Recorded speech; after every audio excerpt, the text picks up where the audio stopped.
Hello, everyone. Welcome back to English in Advance. I'm Jessica, your host, and I am so excited to be here with you today. If you're just discovering our channel, please know that we upload a brand new English Fluency Masterclass every single day. Our mission is to help you move past basic English to speak naturally, sound confident, and reach that next beautiful level of advanced fluency. That level where the words just flow effortlessly. In today's masterclass, we're going deep into the exact English phrases I use every single day. These are the secret ingredients that make conversations sound real, natural, and truly fluent. The kind of English you hear on the street, in movies, and in real life. They are simple, powerful phrases that native speakers use constantly, but most learners often forget to practice. By mastering and using these daily expressions, you'll not only dramatically improve your English speaking and listening skills, but you'll also start to think in English without hesitation, which is the ultimate goal of fluency. Over the next many minutes, we are going to meticulously explore how to use these essential daily phrases in a huge range of real-life situations. At home, at work, in cafes, during formal and casual calls, when you agree or disagree, and when you show genuine surprise or emotion. And along the way, I'm not just going to tell you the phrases. We are going to practice them together, right here and right now. You'll get integrated practice exercises and speaking prompts designed to help you internalize these phrases and use them naturally and confidently. But first, before we dive into the core of our lesson, I have a quick request for you.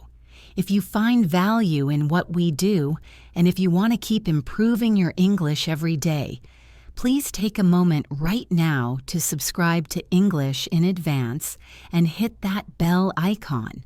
That way, you'll never miss a single new English learning episode that helps you grow.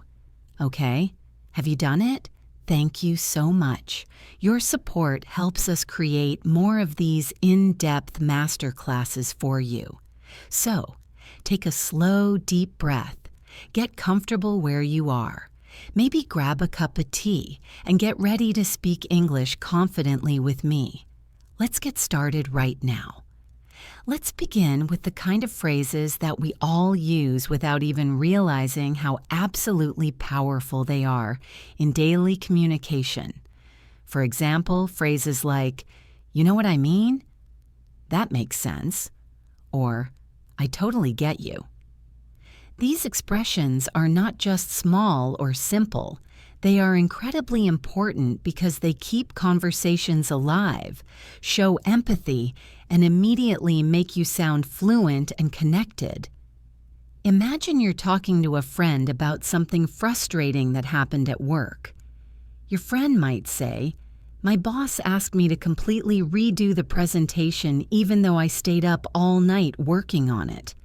A natural, fluent response from you could be, "Oh, I totally get you. That must be so frustrating."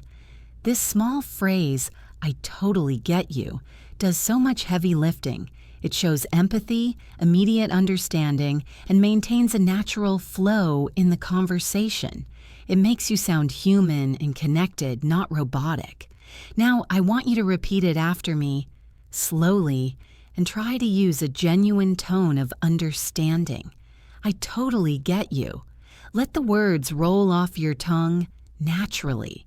Try saying it again, but this time with a little more emotion, a little more feeling. "I totally get you." That's it. You're not just saying words, you are feeling them. When you want to show real confirmation or understanding of an explanation, here's another one. "That makes sense." When someone explains a concept, a plan, or an idea, and you want to confirm that you've understood, say, "Yeah, that makes sense." It's soft, natural, and incredibly common in advanced spoken English. Practice it with me now. Yeah, that makes sense. Try again, maybe a little faster this time, with a nod of the head. Yeah, that makes sense. Excellent. Now, let's practice using both of these phrases in a short mini conversation. I'll start and you'll respond. Imagine I say, I couldn't finish my report because my computer crashed right before the deadline. You would naturally respond, Oh, I totally get you. That must have been so annoying. And then I'd reply, Yeah, it was, but now everything's fixed, so it's fine. And you could respond, That makes sense. Did you notice how natural that quick exchange sounds? None of those lines sound robotic or like they came straight out of a textbook. They sound like real human conversation. And that's exactly what we want to practice and internalize today. When you speak English every day, true fluency is not about using the most difficult or fancy words you can find. It's about using simple, rhythmic phrases that carry emotion, intention, and natural flow. That's what truly fluent speakers do. They connect words with feelings. Now let's smoothly move into another crucial group of phrases you can use every single day. Expressions for agreement and support. Instead of just saying a flat yes or a plain okay, try using something that adds tone and personality to your voice. For example, use absolutely, exactly, you're right about that, or I couldn't agree more. These are all much more expressive. Repeat them after me slowly, letting the conviction come through in your voice. Absolutely. Exactly. You're right about that. I couldn't agree more. These are the kinds of expressions you hear constantly in natural English conversations. They're not formal, not stiff, just clear, confident, and very human. Let's try them in a practical context. Imagine someone says, I truly think learning English through real conversations is better than just studying grammar rules. You can reply, absolutely. That's the best, most natural way to learn. Or you could say, exactly. That's how you pick up the real rhythm and feel of English. Repeat after me again, but this time, try to use real emotion. Say absolutely with energy. Say exactly with conviction. Say, you're right about that with certainty. Say, I couldn't agree more with full support. Now take a moment and think about your own day. How often do you agree with people? Maybe with a coworker, a family member, or a friend. Try replacing your usual yes with one of these more advanced and expressive phrases. It will instantly make you sound more fluent, more expressive, and much more like a native speaker. Let's practice a few real-life examples together. You're at work, and your colleague says, I think we should finish this project by tomorrow morning. You can reply, absolutely, let's do it. Your friend says, this small cafe makes the best coffee in the entire town. You can respond, exactly, I love their cappuccino.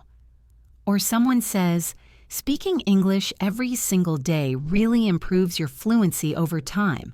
You can say, you're right about that, or I couldn't agree more. Each time you say it, notice the tone of your voice. Fluency, remember, isn't only about words. It's about sound, emotion, and timing. That's what gives life to your English. Let's do a quick, short speaking exercise right now.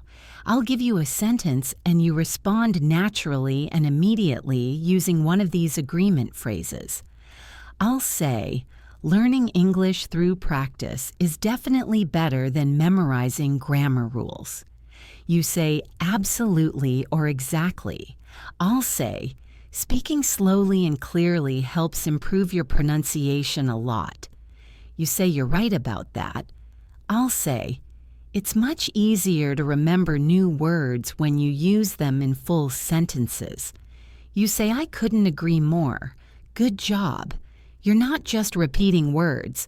You're successfully training your brain to think in advanced English patterns.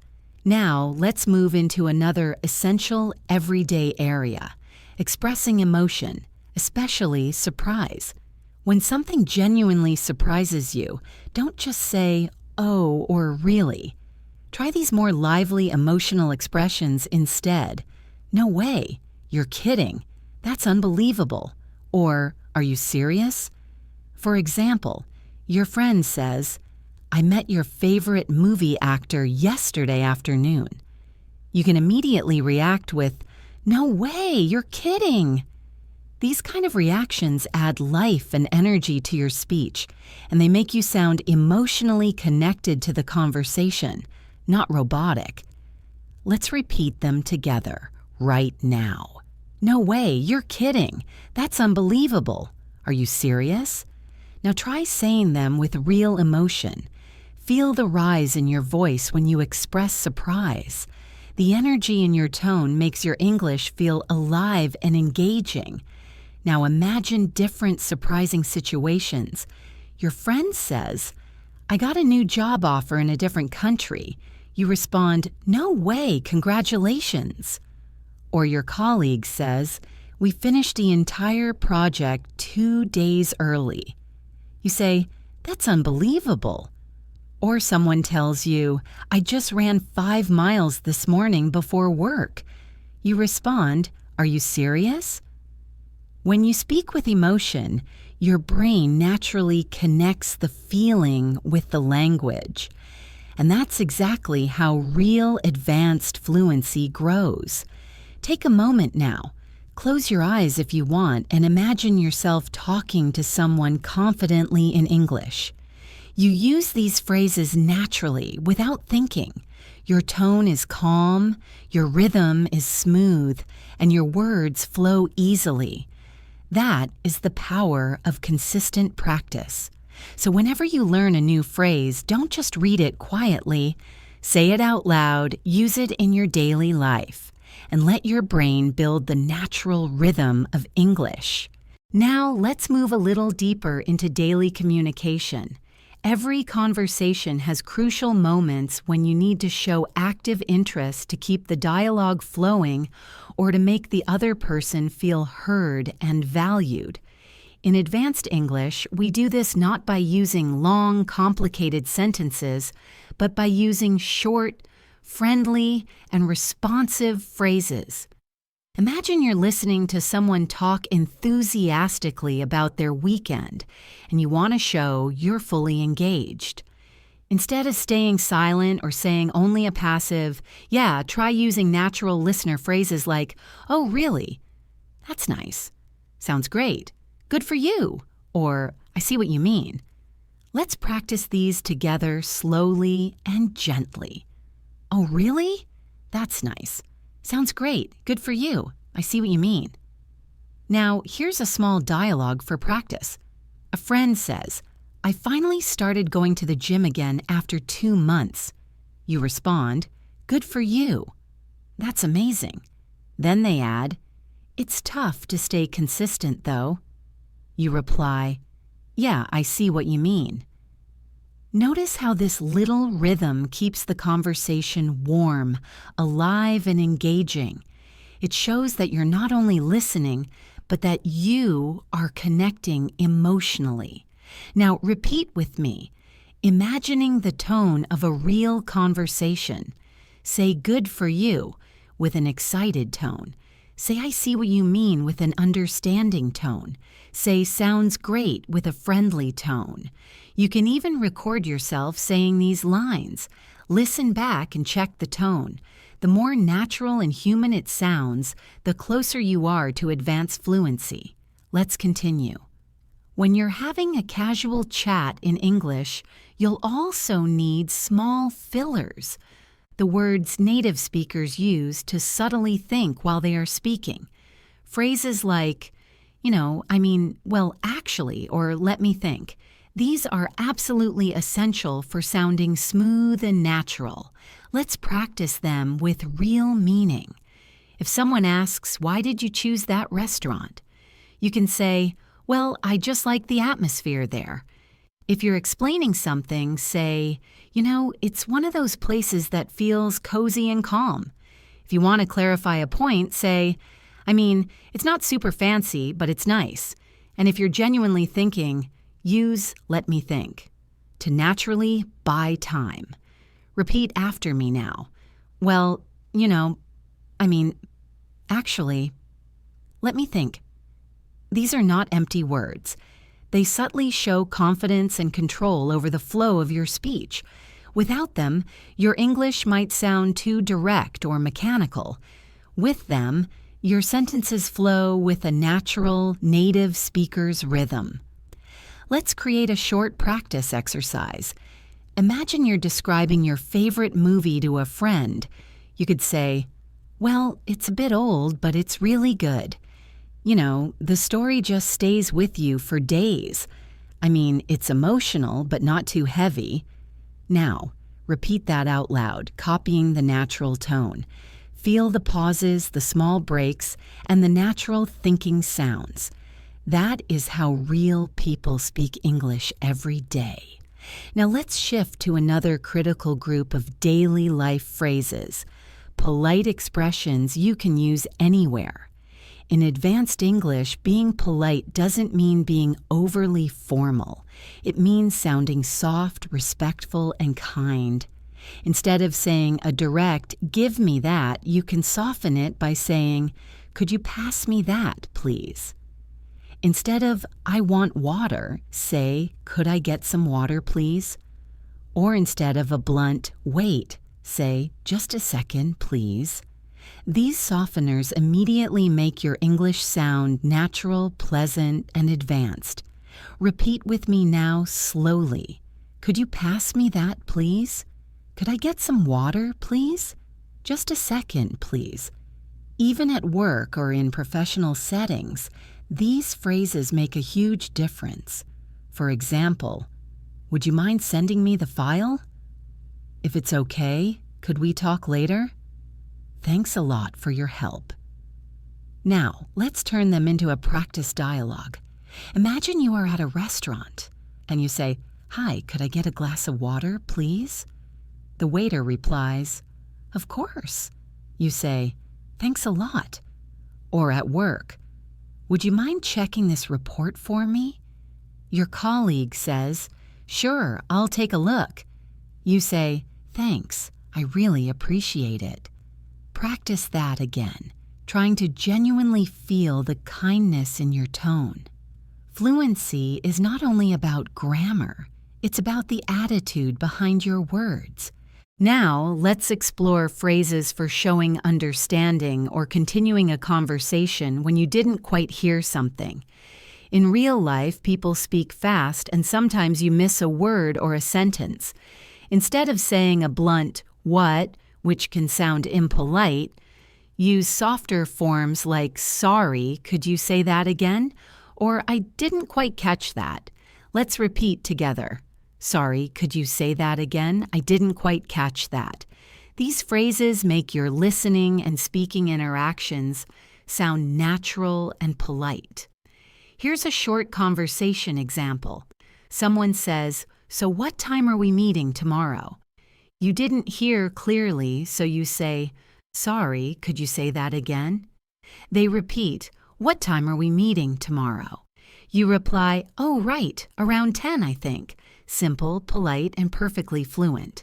Now, let's practice one more essential group. Phrases that help you end conversations smoothly. Ending a talk is just as much a part of being fluent as starting one. It's not always easy to say goodbye naturally, but there are many soft, friendly ways to do it. Instead of just "bye," try, "It was nice talking to you." "Let's catch up soon." "Talk to you later," or "Take care." Repeat with me slowly. "It was nice talking to you. Let's catch up soon." "Talk to you later." "Take care." These phrases help you sound warm and natural at the end of any conversation. Let's try them in a short situation. You finish a meeting and say, All right, I think that's everything for today. It was nice talking to you. Take care. Or you're on a call with a friend. Okay, I've got to go now, but let's catch up soon. Practice those lines a few times until they sound smooth and natural. Now let's combine everything we've learned so far into a short, interactive exercise. Imagine you meet a friend at a cafe after a long time. I'll say the other person's lines, and you respond immediately using the phrases we've learned today. Your friend says, "Hey, it's been so long." You respond, "Yeah, it's been ages. It's so nice to see you again." They say, "I just started a new job last month." You say, "Oh, really? That's great. Good for you." They say, "It's been stressful though." You say, "Yeah, I see what you mean." They say, "But the team is really supportive." You say, "That makes sense. It's always easier when people around you are kind." They say, "We should meet more often." You say, "Absolutely. Let's catch up soon." That is a perfect, natural flow. Small, realistic, and emotionally connected phrases. These are the building blocks of truly fluent communication. Remember, the more you practice, the more these phrases become automatic. You don't need to translate or think. Your brain will start using them naturally because they are stored as chunks of meaning, not as individual words. Now take a deep breath and say to yourself softly, "I can speak English naturally. I can use daily phrases confidently. I am improving every day." Confidence starts with the belief that you can express yourself, even with simple, heartfelt phrases. The goal is not perfection, it is connection. In this next part of our masterclass, we'll continue expanding these ideas and learn how to use advanced linking phrases, expressions that help you connect your ideas smoothly and sound more natural in every situation, making your speech flow like a beautiful river. Let's talk about one of the most powerful tools in advanced English speaking, linking phrases. These are the small, crucial expressions that help your sentences flow together, making your speech sound natural, continuous, and connected. Instead of sounding broken or robotic, think about how native speakers connect their thoughts in conversation. They don't just stop abruptly after every idea. They use simple bridges. They say things like, "By the way," as I was saying, "speaking of, actually," on the other hand, or "that reminds me." These are the expressions that make conversations feel alive, logical, and easy to follow. So let's explore them together, one by one, with natural examples you can use immediately in your daily life. Imagine you're talking about your weekend, and suddenly you remember something else entirely different you wanted to share. You can smoothly transition by saying, "Oh, by the way, I watched that movie you recommended. It was fantastic." It's natural, smooth, and conversational.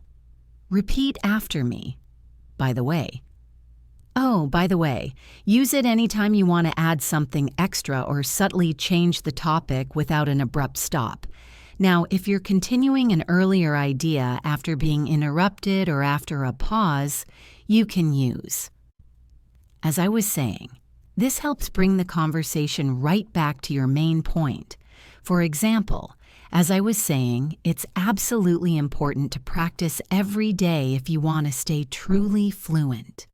Repeat with me. "As I was saying." Here's another excellent one. "Speaking of." Use this when you want to link what the other person just said to something related in your own mind. For instance, if someone mentions travel, you can say, "Speaking of travel, I'm planning to visit Italy next month." Repeat again. "Speaking of." These connecting phrases are like little signposts that help your thoughts flow like a river, smooth, natural, and continuous. Now let's use a few of them together in a quick mini conversation practice. I'll start and you'll respond. I say, "I met Emma yesterday at the park." Your friend replies, "Oh, really? How's she doing?" I continue, "She's great. By the way, she started a new job in London last week." Your friend says, "Oh, wow, that's amazing." I respond, "Yeah, as I was saying earlier, she's been working really hard towards that goal." Your friend says, "Speaking of hard work, you've been super busy too, right?" See how beautifully it flows? You don't even notice where one topic ends and another begins. That is what makes English sound naturally fluent and engaging. Now let's look at another important group of connectors. Contrasting phrases. Phrases like, however, even though, on the other hand, and at the same time. These expressions help you express more advanced thoughts, like comparing, contrasting, or showing two sides of a coin. For example, I like working from home. However, it can get a bit lonely sometimes. Or, I enjoy watching movies at home, but on the other hand, going to the cinema feels more exciting. Repeat slowly with me. However, on the other hand, even though, at the same time. Now try to make your own simple sentences out loud. For instance, I love coffee. However, I try not to drink too much after noon. Or, I like big cities, but on the other hand, I also enjoy quiet villages. Practice expressing contrast in a calm, thoughtful tone. Not too fast, not too formal, just natural conversation speed. Let's now focus on transition phrases for adding information. These are like bridges that allow your ideas to build upon one another. You can use in addition, besides, also, or what's more. Imagine you're describing your morning routine. I usually start my day with coffee. In addition, I listen to a short English podcast. I like reading in the morning. Besides, it helps me stay focused for the day. I enjoy learning English every day. What's more, it makes me feel confident in my career. Repeat with me. In addition, besides, what's more. Now, let's practice a daily life example. You're telling a friend about how you've been improving your English. I say, "I've been watching more English videos lately." You respond, "Besides, I try to speak with my colleagues in English." Your friend says, "That's a great idea." You say, "Yeah, and what's more, I record myself speaking to check my own pronunciation." These little connectors make your English sound advanced, not because they're complicated, but because they are natural and logical. Now let's do a short reflection exercise. Think about how you could describe your own day using these simple linking phrases. For example, I woke up early today. After that, I made breakfast. Then I listened to an English lesson. Later on, I went for a walk. Now try saying it again, but connecting it more smoothly and fluently. I woke up early today, and after that, I made breakfast. Then I listened to an English lesson. Later on, I went for a walk. Now, let's make it sound even more advanced. I woke up early today. After making breakfast, I listened to an English lesson. Later on, I went for a walk to clear my mind. Can you feel how much more natural that rhythm becomes? That is the true secret of advanced fluency. Not bigger words, but a smoother, more continuous flow. Let's take this a little further. To sound more fluent, we also use phrases that show cause and effect, such as so. That's why. As a result, because of that, and therefore. For example, I was tired, so I went to bed early. I didn't study yesterday, that's why I'm revising now. I practiced English every day. As a result, I became more confident. I listened to more English podcasts. Therefore, my listening improved. Repeat these lines softly with me. Feel the natural flow between the cause and the effect. Now imagine you're explaining your own progress in English. You could say, I started learning English consistently, and as a result, I feel more confident when I speak. Now try that again, but this time without reading.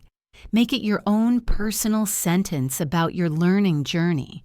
Pause for a few seconds. Think about what you could say. Maybe, I used to be shy, but I practiced every day, and now I can talk with anyone in English. Yes, that's the kind of natural, emotional expression that brings your English to life. Let's now move to time connectors, which help organize your ideas and make your stories sound clear and easy to follow. Use at first, then, after that, later, eventually, and finally. For example, at first I didn't understand much English. Then I started listening more. After that, I began speaking with confidence. Eventually, I could think in English. Finally, I reached fluency. Repeat that story with me slowly. Feel how the time connectors guide your listener through your journey. Say at first, and pause. Say then, and pause. After that, pause.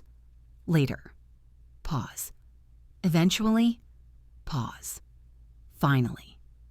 That's exactly how fluent speakers tell stories, one thought flowing logically into another.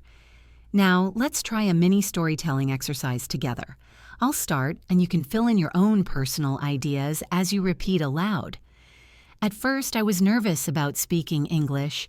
Then I started practicing with short, simple sentences. After that, I began using new phrases every day.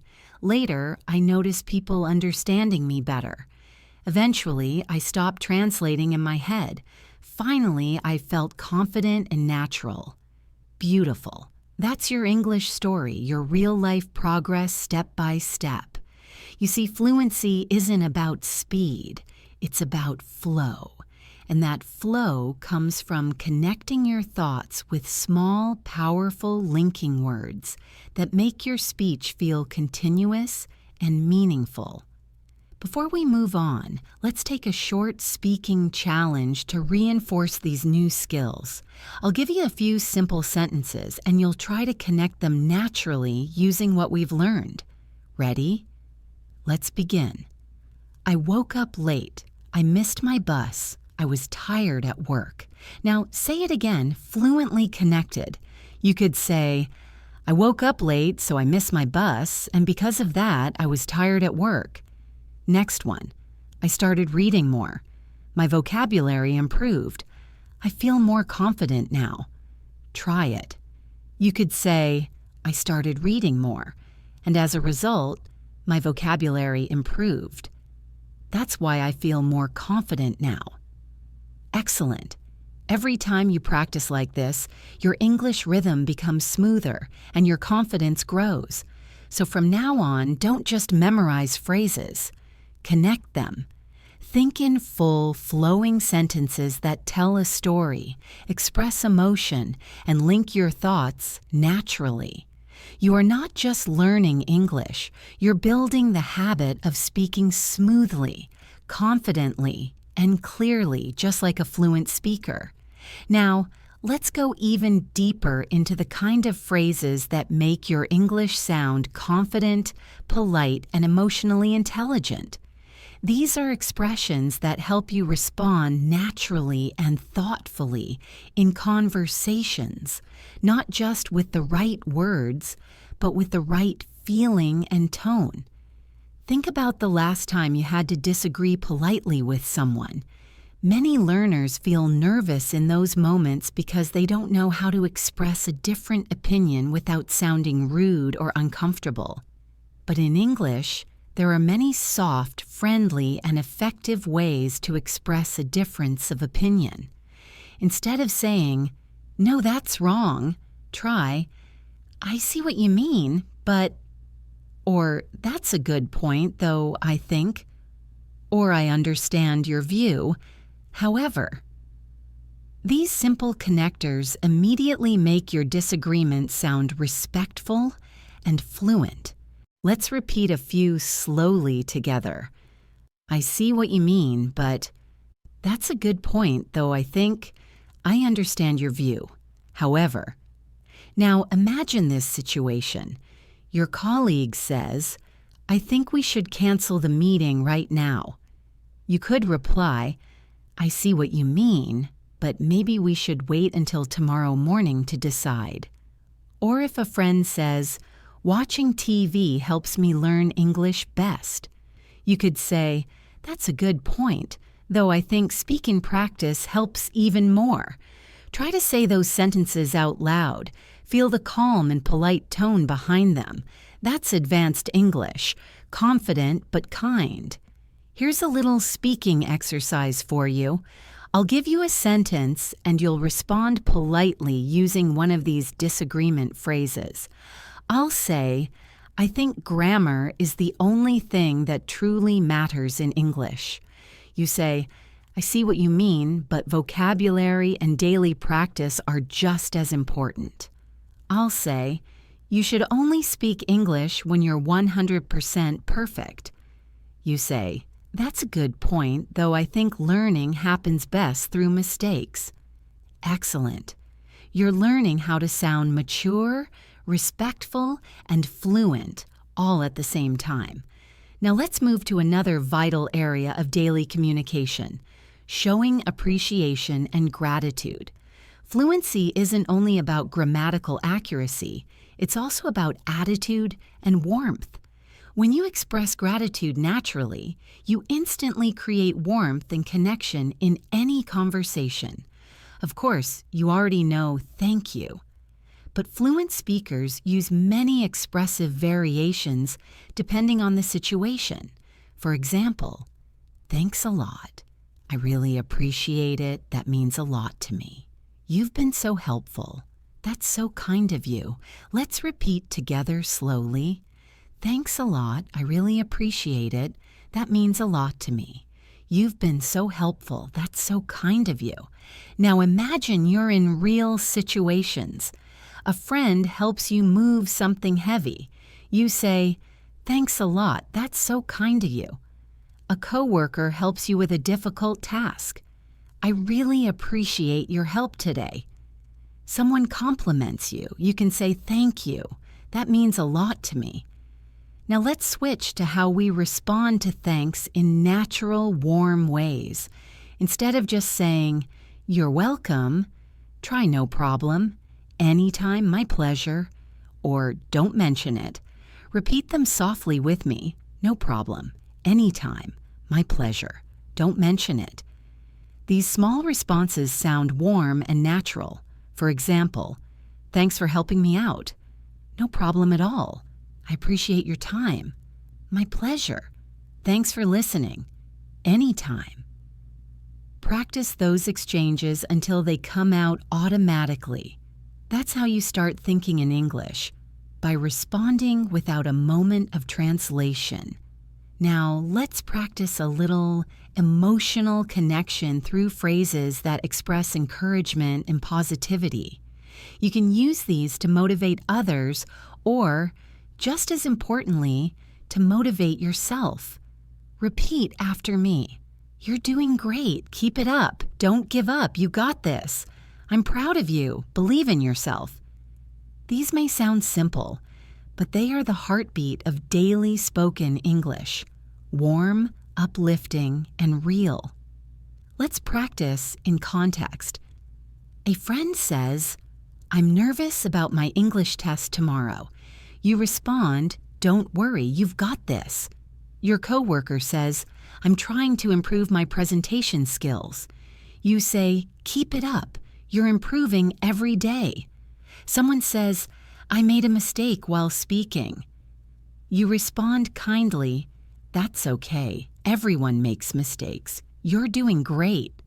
Now, turn those phrases toward yourself for a moment. Whisper them to yourself. I'm doing great. I'm improving every day. I can speak English with confidence. That small self-talk is powerful. It trains your brain to believe in your growth, and that belief fuels fluency. Now let's go into everyday conversation phrases that help you show curiosity. Phrases that help you ask questions in a friendly, advanced way. Instead of just asking why or what, use these soft, natural options. How come?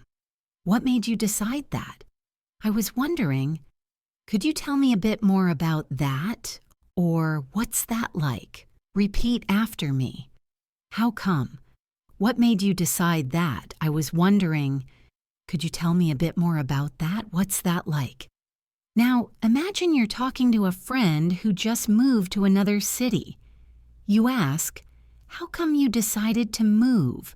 Or, what's life like there? Or your coworker says they've started learning Spanish. You say, that's interesting.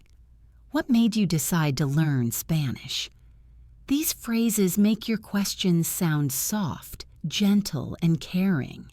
You're not interrogating, you're connecting. Now let's practice using them together in a realistic scene. I say, hey, I heard you started working out again. Your friend replies, yeah, I joined a new gym last week. You say, oh, that's great. What made you decide to join? Friend says, I just wanted to feel healthier. You say, good for you. What's it like there? You see how every phrase keeps the conversation alive. It's smooth, natural, full of curiosity and warmth. Now let's explore another advanced habit fluent speakers have, using confirmation phrases to make sure both people understand each other perfectly. You can use phrases like, so, you mean, let me get this straight. If I understand you correctly, or, in other words. For example, someone says, I'll be late because my car broke down. You reply, so you mean you might not make it to the meeting on time? Or, if a teacher explains something complicated, you can say, let me get this straight. You're saying we only need to submit one report, right? Repeat after me slowly. So, you mean, let me get this straight. If I understand you correctly, in other words, these are natural, intelligent ways to show that you're listening carefully. They also make your English sound more confident and professional.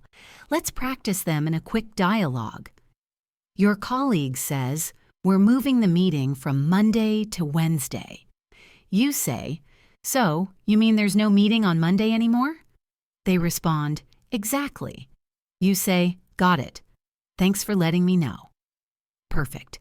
That's the rhythm of real English communication, short, polite, and clear.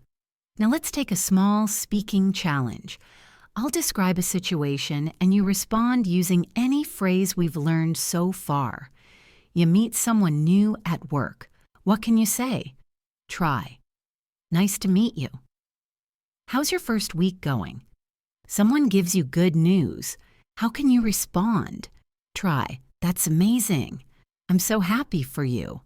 Someone thanks you for help. How do you reply? Say, no problem, anytime. Someone shares a different opinion. What can you say? Try. I see what you mean, but I have a slightly different view.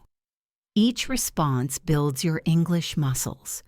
The more you use them, the stronger your fluency becomes. Now, let's finish this section with a small reflection exercise. Close your eyes for a moment. Take a deep breath and imagine yourself speaking English fluently with confidence. You walk into a room, greet people naturally, respond politely, express yourself clearly, and leave the conversation with a smile. That image in your mind isn't just imagination. It's a preview of your future self. Every phrase you're learning today is taking you one step closer to that version of you. You're not just memorizing sentences. You're building habits, emotions, and rhythms that will stay with you for life. So keep repeating these daily phrases. Use them when you text, when you talk to friends, when you think to yourself. Every small practice moment adds up to massive improvement. You're doing amazing so far. Keep going. And remember, fluency is built one phrase at a time. Let's keep going because now we're going to explore one of the most powerful skills in English communication: small talk. Small talk is not small in meaning. It's a huge, essential part of sounding fluent, confident, and friendly in daily life. It's what helps you connect with people naturally, without pressure. In advanced English, small talk isn't about deep, philosophical conversations. It's about creating comfort and connection. It's how you start communication in cafes, offices, elevators, meetings, or even while waiting in a line. Let's begin with simple, realistic greetings. When you meet someone, instead of just saying a flat, "Hello," try something warmer, like, "Hi, how's your day going?" Or, "Hey, how have you been?" Or, "Good to see you again." These small differences immediately make your English feel friendly and approachable. Repeat after me softly. How's your day going? How have you been? Good to see you again. Now, imagine you're at work and you meet a colleague in the morning. You could say, "Morning, how's everything?" Or, "Hey, hope your day is starting well." And if someone asks you, "How's your day going?" you can respond naturally with phrases like, "Pretty good so far, can't complain. It's been busy, but good." Or same old, repeat after me again. "Pretty good so far, can't complain. It's been busy, but good." Same old, same old. These are real everyday answers that you'll hear from native speakers all the time. They're short, relaxed, and full of natural rhythm. Let's practice a short, small talk scene. You say, "Hey, how's your day going?" Your friend replies, "Pretty good so far. How about you?" You say, "Can't complain. It's been a long morning, though." You see how natural that flow is. It's simple, but that's exactly what true fluency sounds like. Not memorized, just natural and human. Now, small talk very often includes talking about the weather, plans, or daily life, topics that are safe and familiar. For example, you can say, "It's such a nice day today, isn't it? Feels like it's gonna rain. It's been really cold lately. This week's going by so fast." Now, repeat after me with a natural rhythm. "Such a nice day today, isn't it? Feels like it's gonna rain. It's been really cold lately. This week's going by so fast." Now imagine adding your opinion or emotion after it. "It's such a nice day today, isn't it? Perfect for a walk." Or, "Feels like it's going to rain. I love that cozy feeling." That's what brings warmth and personality to your English. Let's try another practice dialogue. You're waiting in line somewhere. The person next to you says, "The weather's been crazy lately." You can reply, "Yeah, tell me about it. It's so unpredictable these days." Or someone says, "Can't believe how hot it is." You can say, "I know, right? It feels like summer came early." Those small reactions, "Tell me about it, I know, right, exactly," are essential in fluent English. They make your conversations feel alive, connected, and friendly. Now let's move into another part of small talk. Talking about plans and time. Here are some phrases you can use in daily life. "What are you up to this weekend? Got any plans after work? How's your week looking?" "I'm thinking of relaxing tonight. I might go out with some friends." Repeat these softly with me. "What are you up to this weekend? Got any plans after work? How's your week looking?" "I'm thinking of relaxing tonight. I might go out with some friends. These are perfect to start or continue small talk naturally. Now let's do a mini exercise. Imagine you're talking to a friend on Friday afternoon. You say, "Hey, got any plans for the weekend?" Friend, "Not really. I might just stay home and rest." You, "Sounds good. You deserve a break." Simple, warm, natural. That's exactly what you should aim for in daily English. Now, let's go one level deeper. Learning how to show genuine interest in someone's life. This is what makes your English not just fluent but meaningful. Phrases like, "How's everything going with you? How's work these days? How's the family? What have you been up to lately?" Or, "It's been a while. How have you been?" Help you sound caring and connected. Repeat these softly. "How's everything going with you? How's work these days? What have you been up to lately? It's been a while. How have you been?" Now, let's practice a friendly conversation. You, "Hey, it's been a while. How have you been?" Friend, "Pretty good. Just busy with work." You, "Yeah, I know the feeling. Work's been nonstop for me too." And that's all it takes. Small talk with warmth and emotion. Remember, fluent English isn't only about perfect grammar. It's about human rhythm, knowing when to ask, when to listen, and when to respond softly. Now let's shift a bit and learn how to move from small talk to meaningful talk smoothly. When a conversation starts with light topics and you want to go a bit deeper, you can use transition phrases like "speaking of that." "That reminds me. Actually, I've been thinking about," or "funny you mention that." For example, someone says, "I've been working a lot lately." You can say, "Yeah, speaking of work, have you ever thought about changing jobs?" Or a friend says, "I watched a movie last night." You say, "Oh, funny you mention that. I just watched a really good one too." These are gentle, natural bridges that move your conversation forward. Now, let's practice a few mini dialogues. Friend, "I'm thinking of going on vacation soon." You, "That reminds me. I still need to renew my passport." Colleague, "I've been drinking more coffee lately." You, "Actually, I've been trying to cut back on it." Friend, "I joined a cooking class." You, "Oh, really? Funny you mention that. I just tried cooking something new yesterday." Now, repeat these aloud at your own pace, feeling the rhythm of conversation as it flows. Let's pause for a moment and reflect on what's happening here. Every time you use a connecting phrase or reaction, you're doing something powerful. You're thinking in English. You're not translating from your native language. You're responding emotionally, directly, and instantly. That's what fluency really is. It's not about speed. It's about connection and comfort. Now let's go through a short self-practice segment. I'll give you some prompts and you'll imagine yourself answering naturally. Prompt 1. "Hey, how's your week been?" Your response could be, "Pretty good, just a bit busy." Prompt 2.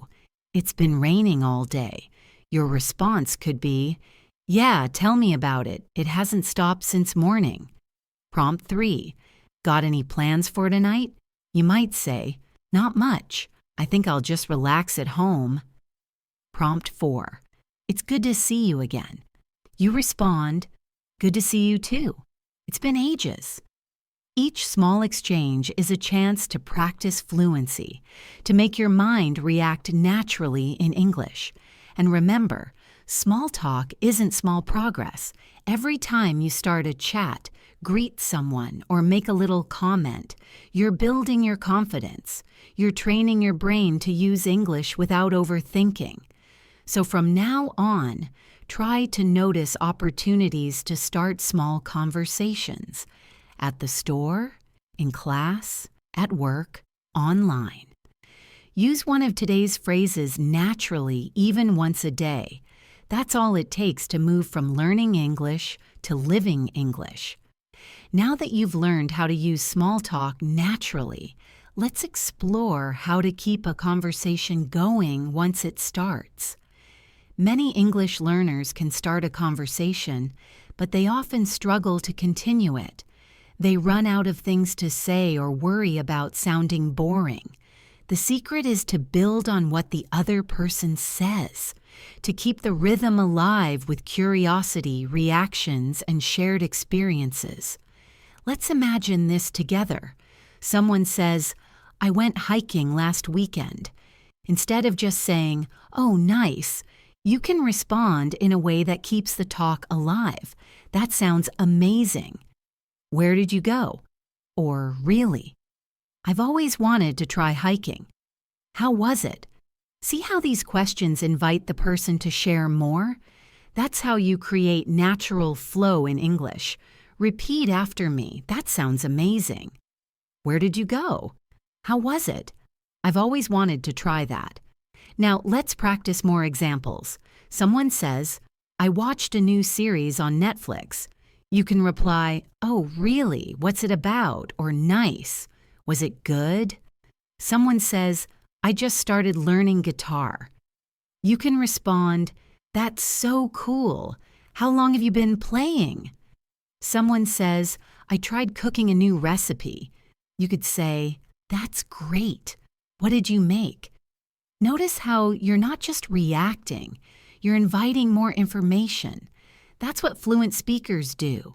They keep conversations open by asking simple, emotional questions that make others feel heard and comfortable. Let's do a speaking challenge together. I'll say a sentence and you imagine your natural follow-up question. I say, "I'm planning a trip next month." You might respond, "Oh, nice. Where are you going?" I say, "I've been feeling a bit tired lately." You could respond, "Oh no, have you been getting enough rest?" I say, "I've been learning English for 3 years now." You might say, "That's great. What's helped you the most?" Perfect. You're learning how to sound engaged and natural, not just polite, but emotionally connected. Now, sometimes in a conversation, you'll need to show surprise, empathy, or strong emotion to make your words sound alive. Native speakers do this with short, expressive phrases like, "Oh, wow, that's incredible." "Really? That must be tough. Good for you." Or, "That's so funny. Let's repeat a few together." "Oh, wow, that's incredible." "Really? That must be tough." "Good for you. That's so funny." Now, let's use them in short examples. A friend says, "I finally got a promotion." You respond, "Oh, wow, congratulations, that's amazing." Someone says, "I woke up at 5 a.m. to go running." You reply, "Really? That's so early. Good for you." Another friend says, "I lost my phone yesterday." You respond, "Oh no, that must be tough." These small emotional reactions keep your speech full of energy and warmth. Now, let's talk about how to share your own experiences naturally. This is a key to fluency. You don't need long, complicated stories. You just need structure and rhythm. Try using this simple flow: context plus detail plus feeling. For example, last night I tried a new restaurant near my house. The food was amazing and the atmosphere was so cozy. I think I'll go again next week. Or, I started reading a new English book. It's a bit difficult, but I'm really enjoying it. Or, I went jogging this morning. The weather was so fresh. It felt great. Now try creating your own example out loud. Think about something small you did today. Maybe drinking your morning coffee, watching a video, or finishing some work, and describe it using that pattern. What you did, a little detail, and how you felt. Pause for a few seconds and practice that now. Excellent. That's how fluent English feels. Calm, clear, and full of life. Now, let's look at another type of phrase: clarifying and confirming phrases that help keep conversations smooth.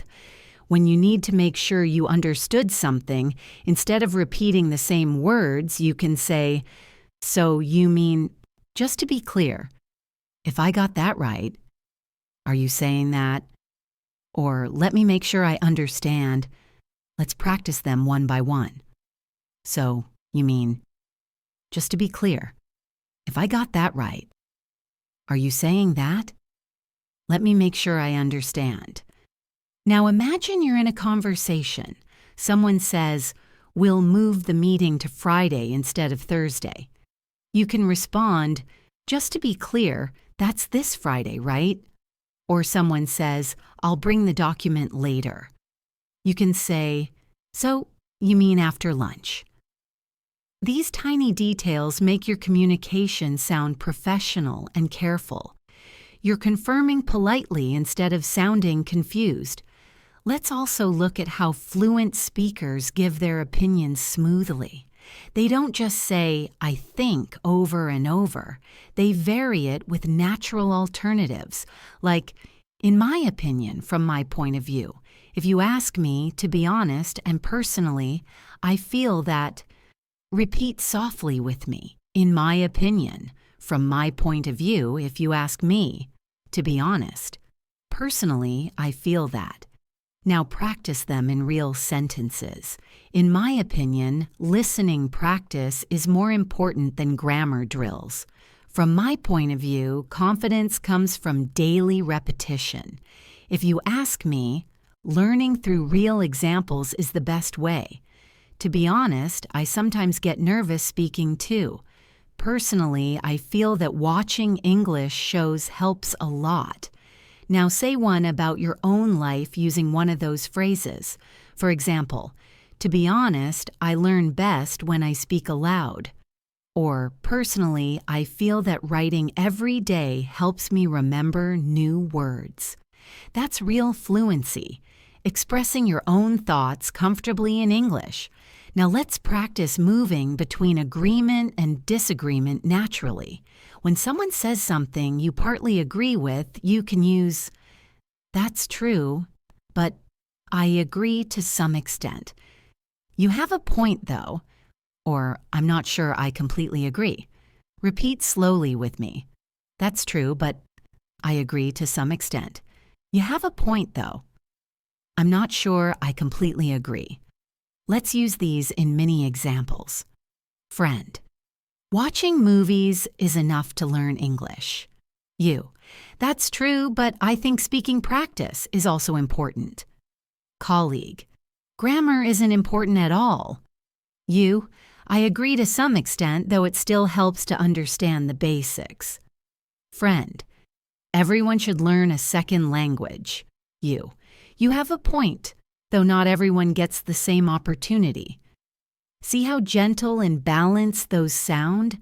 That's what makes your English feel advanced and natural. Now let's practice using phrases for giving suggestions and advice.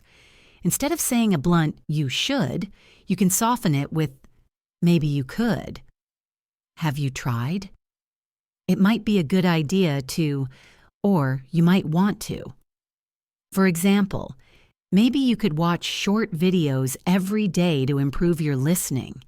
Have you tried keeping a small notebook for new words? It might be a good idea to practice shadowing out loud. You might want to listen to slow English audio before sleeping. Repeat these softly. Maybe you could, "Have you tried?" "It might be a good idea to," "You might want to." These gentle phrases sound polite, supportive, and encouraging, exactly how a fluent speaker would express advice. Let's do a short reflection exercise now. Think of one English learner you know, maybe a friend or even yourself, and give a piece of advice using one of today's phrases. Maybe, "Have you tried speaking with yourself in the mirror?" Or, "You might want to listen to English music to pick up the rhythm." Or, "It might be a good idea to record your own voice to track progress." See how natural it sounds? You're not commanding, you're guiding. That's the beauty of fluent English. It's both kind and confident. Now take a deep breath. You've already learned how to agree, disagree, show curiosity, express emotion, and give advice. These are the real tools of everyday communication. And here's something very important. When you use all of these phrases together, you stop studying English and start living it. Your goal is not to remember every single word, but to build the habit of responding in English naturally. So the next time someone talks to you, listen carefully. Don't translate in your head. Just respond with something small and natural like, "Yeah, I get what you mean," or "That's interesting," or "I totally understand." Every time you do that, you are practicing real fluency. Now that you've learned how to express ideas and feelings clearly, let's explore something equally powerful: how to sound smooth and natural in everyday English through rhythm, pauses, and filler expressions that make your speech feel alive and confident. You see, native speakers don't always speak perfectly or in complete sentences. They use pauses, small words, and sounds like, "well, actually," and so to give their brain time to think, these aren't mistakes. They're part of the natural music of English conversation. For example, if someone asks, "What do you think about learning English online?" You might say, "Well, I think it's great because you can learn anywhere." Or if someone says, "Do you like watching movies in English?" You could respond, "Yeah, actually, I do. It really helps with pronunciation." Let's repeat those softly. "Well, actually, So, these are gentle connectors that make your English sound smooth and effortless. Let's do a small practice exercise. I'll give you a few questions, and you'll answer naturally using one of these fillers at the start. Question 1. Do you study English every day? You can answer, "Well, I try to." Some days are harder than others. Question 2. Do you like learning through videos? You could say, "Yeah, actually I do. It keeps things interesting." Question 3. Do you think English grammar is important? Try, "I think grammar matters, but practice matters more." That's the sound of real conversation, relaxed, thoughtful, and genuine. Now let's talk about another important feature of fluent English: intonation. That's how your voice rises and falls naturally when you speak. Intonation shows emotion and makes your words sound alive. For example, when you ask a question like, "Really?" your voice goes up slightly at the end. When you show understanding with "I see," your tone drops slightly to show calmness. When you say, "That's amazing," your tone rises with excitement. Practicing these tones helps you sound expressive and confident. So let's do a few together. Say softly, "Really?" with rising tone. "I see," with a falling tone. "That's amazing," with a rising tone. "Oh, that's too bad," with a soft, low tone. When you train your ear for tone and rhythm, you'll notice how English carries emotion through sound, not just words. Now let's look at some advanced conversation habits: how to change topics smoothly and how to end conversations politely. Sometimes you need to move from one topic to another without sounding abrupt. You can use phrases like, "Anyway," "By the way," "Speaking of which," or "That reminds me." For example, "Anyway, let's get back to what we were talking about." Or, "Speaking of travel, I've always wanted to visit Japan." Repeat after me softly. "Anyway, by the way, speaking of which, that reminds me." Now, when you want to end a conversation, don't just say "bye." Instead, use friendly closing phrases like, "It was great talking to you. Let's talk again soon. I'll catch you later. Take care." Or, "Have a good one." Practice them now with emotion. "It was great talking to you. Let's talk again soon. I'll catch you later. Take care." These soft endings help your English sound polite, natural, and mature. Let's see how they sound in a full conversation. You, "Anyway, I should probably get going soon." Friend, "Yeah, me too. It was great talking to you." You, "Same here. Let's catch up again sometime." Beautiful, calm, fluent. That's exactly how English conversations flow in real life. Now, let's add one more layer. Reactive phrases that show you're emotionally present in the conversation. Phrases like, "I know what you mean." "Exactly. Totally. That's so true," right? And "Tell me about it." Show empathy and shared understanding. Repeat them with me. "I know what you mean." "Exactly. Totally. That's so true," right? "Tell me about it." Now, let's see how they appear in real-life talk. Your friend says, "Learning English can be exhausting sometimes." You say, "Tell me about it." Someone says, "It's hard to find time to practice." You reply, "I know what you mean." A coworker says, "Speaking every day really helps." You say, "Exactly. Practice makes progress." Notice how these phrases make you sound connected and real, like someone who's emotionally part of the moment. Let's move into something deeper, expressing feelings and emotions. When you talk about how you feel, you become more relatable and human in English. Instead of saying, "I'm happy," you can say, "I'm really glad about that," or "That made my day." Instead of "I'm sad," say, "I feel down today," or "It's been a rough day." For excitement, use "I'm thrilled," "I'm so excited," "This is amazing." For disappointment, use "I'm a bit upset," "That's disappointing," or "I was hoping for better." Let's practice these with feeling. Try saying them out loud. "I'm really glad about that." "That made my day."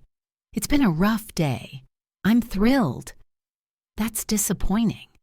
"I was hoping for better." When you say these lines with emotion, you train your voice to match your meaning. That's emotional fluency. Now, let's combine emotion with connection. Imagine this short scene. You tell a friend, "I finally finished my big project." Friend says, "That's amazing." You must feel so relieved. You say, "Yeah, I'm thrilled. It was a lot of work, but totally worth it." That's real communication full of warmth, tone, and humanity. Now let's move to expressing opinions and preferences naturally.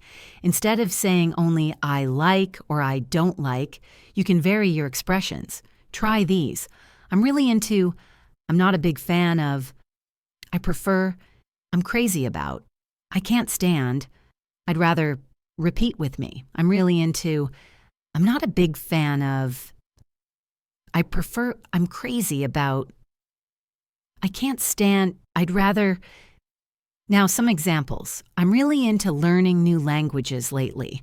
"I'm not a big fan of spicy food." "I prefer morning walks to evening ones." "I'm crazy about photography." "I can't stand waiting in long lines." "I'd rather stay home tonight." Now, make your own small sentence out loud using one of these patterns. Try one about food, music, movies, or hobbies. Each time you say it, your fluency strengthens because you're connecting English with your real feelings. Now let's talk about responding to compliments politely. Another important daily skill. If someone says, "Your English is really good," you can reply, "Thank you, that means a lot," or "I appreciate that," or even, "I'm still learning, but thank you." If someone says, "I like your accent," you can say, "That's kind of you to say." Let's repeat a few softly. "Thank you. That means a lot." "I appreciate that." That's kind of you to say. I'm still learning, but thank you. When you respond this way, you show both humility and confidence, a perfect mix for sounding fluent and friendly. Now let's bring together everything you've learned so far into a reflection exercise. Take a moment and think about your day. How many of today's phrases can you use naturally in your next conversation? Maybe start with, "How's your day going?" Or, "That sounds great." Or, "Actually, I've been practicing English a lot lately." The more you speak like this, the more automatic it becomes. Remember, fluency isn't just about vocabulary. It's about connection, tone, emotion, and rhythm. You are already developing all of these by practicing these everyday phrases with me.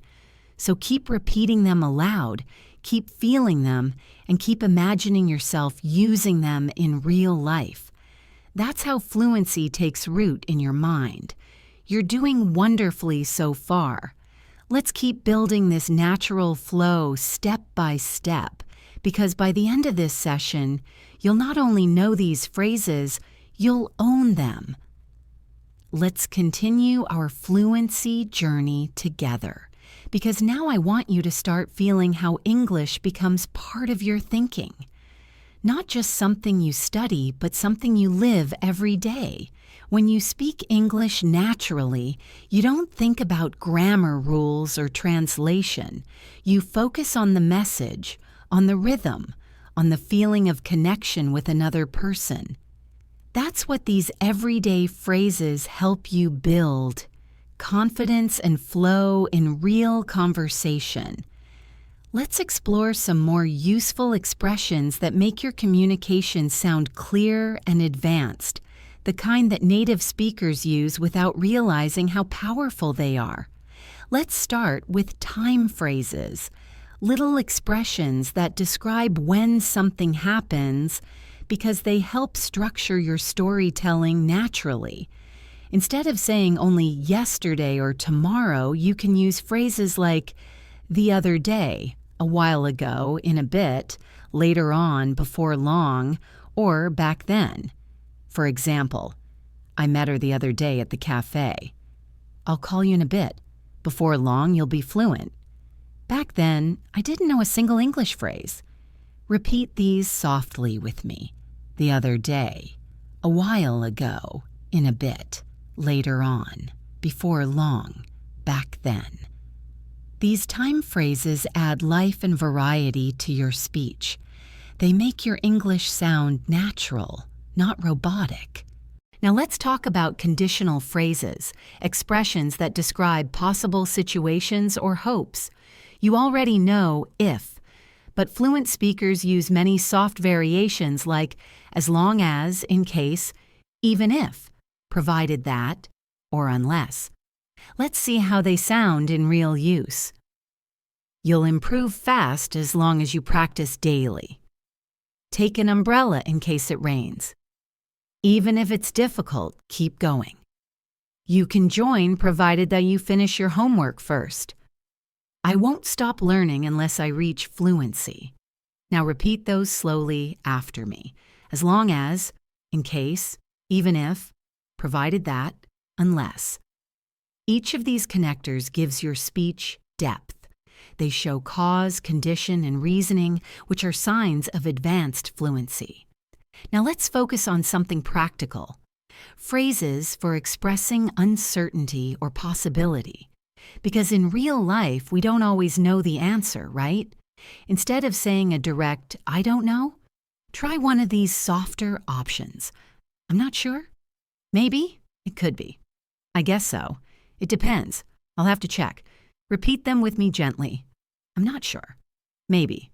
"It could be." "I guess so." "It depends." "I'll have to check." Now, let's put these in a short example. Friend: "Are you free tomorrow?" You: "I'm not sure. Maybe I might have some work." Coworker: "Do you think it'll rain today?" You: "Maybe. It depends on the forecast." These soft answers make your English sound polite and realistic, just like everyday speech. Now, let's practice something every fluent speaker does all the time: reacting to new information. When someone tells you something surprising or unexpected, you can respond naturally with phrases like, "Oh, I didn't know that. Is that so? That's interesting. Really?" Or "good to know." Repeat after me softly. "Oh, I didn't know that. Is that so? That's interesting. Really? Good to know." These reactions show engagement. They keep your tone friendly and alive. Here's a small exercise for you. I'll say something, and you respond with one of these phrases. I say, "Did you know English has more than 1,000,000 words?" You say, "Oh, I didn't know that." I say, "Coffee was discovered over 1,000 years ago." You say, "That's interesting." I say, "The word okay is understood almost everywhere in the world." You say, "Really? Good to know." See, simple reactions make conversations flow beautifully. Now, let's talk about phrases that help you manage conversations professionally. These are great for meetings, group discussions, or polite conversations. For example, when you want to share your opinion, say, "If I may add something," or "from my experience." When you want to politely interrupt, say, "Sorry to interrupt, but," or "Can I just say something here?" When you want to agree diplomatically, say, "I think you're absolutely right," or "That's a very good point." Repeat them with me softly. "If I may add something. From my experience. Sorry to interrupt, but can I just say something here? That's a very good point." These phrases are especially useful if you use English for work or study. They make your tone respectful and confident at the same time. Let's practice a short professional scene. You're in a meeting and someone says, "We should focus more on online marketing." You respond, "That's a very good point. If I may add something, we could also improve our website." Or someone says, "We don't have enough feedback yet." You can say, "I totally agree. And from my experience, collecting feedback early really helps." See how polite and fluent that sounds? That's the balance between clarity and respect that makes advanced English communication shine. Now let's relax a little and learn phrasal expressions for daily life. Those combinations of verbs and prepositions that make you sound like a native speaker. Let's practice a few useful ones. Wake up, to get out of bed. I wake up at 7 every day. Get along with, to have a good relationship. I get along with my colleagues really well. Run out of, to have no more of something. We ran out of coffee. Look after, to take care of someone. I look after my little sister. Turn down, to reject or lower something. I turn down the volume. Figure out, to solve or understand something. I finally figured out the answer. Repeat each one softly. Wake up, get along with, run out of, look after, turn down, figure out. Now let's use them in short everyday scenes. You, I ran out of milk this morning. Friend, oh no, me too, I'll get some later. You, I finally figured out how to use that app. Friend, nice, took me forever to learn that. You, I get along with my coworkers really well. Friend, that's great, it makes work so much easier. By practicing phrasal verbs like this in context, you train your brain to recognize them automatically. Now let's shift to phrases for showing understanding or empathy, the ones that make you sound emotionally intelligent in English. You can use, "That must be hard. I can imagine. I know how you feel. That sounds tough. Don't worry about it or everything will be fine." Repeat gently with me. "That must be hard. I can imagine. I know how you feel. That sounds tough. Don't worry about it. Everything will be fine." Now imagine this short scene. Friend, I didn't do well in my exam. You, oh, I know how you feel. That must be hard, but you'll do better next time. Someone says, I've been really busy lately. You, I can imagine. Make sure to rest when you can. These phrases help you sound kind and thoughtful, which is just as important as being fluent. Let's do a reflection exercise before we move forward. Take a moment and think of 3 phrases from today that you like the most. Maybe I'll call you in a bit, or don't worry about it, or I figured it out. Now imagine how you can use them in your next real-life conversation. Remember, the key is repetition. The more you say them, the faster they become part of your natural English brain. You're doing really well so far. Every section we go through adds another layer to your fluency. Soon you'll notice that when you speak, words come out smoothly, automatically, and confidently, because your brain has already practiced these rhythms again and again. So keep going. You are well into your journey toward real spoken English fluency, and it's only going to get better from here. Now let's take your fluency practice one step further. Up to now, we've focused on daily phrases, reactions, and connectors that make your English sound natural. But real communication is not only about words, it's about rhythm, emotion, and confidence in how you deliver your message. So in this section, we'll focus on how to express yourself fully in any situation, whether you're retelling a story, giving an opinion, or sharing a personal experience. When you tell a story in English, structure matters. Most fluent speakers naturally follow a pattern. They set the scene, add details, and share feelings. Let's try that together. Imagine you're describing your weekend. You can begin like this. It all started on Saturday morning, or last weekend was really special because... Or, so something funny happened yesterday. These small openings instantly catch attention and make your story flow smoothly. Repeat softly with me. It all started on Saturday morning. Last weekend was really special because... Something funny happened yesterday. Now, let's build that story together. It all started on Saturday morning when I decided to go for a walk. The weather was beautiful, so I grabbed a cup of coffee and walked to the park. I met an old friend there by surprise, and we ended up talking for hours. It felt so good to reconnect. See how simple but complete that story feels. It's not about complex vocabulary. It's about sequence, feeling, and connection. Now try to think of a small story from your own life. It could be about meeting someone, learning something, or even having a funny experience. Start it with one of our openings. It all started when... Or, you won't believe what happened. And then add the details naturally.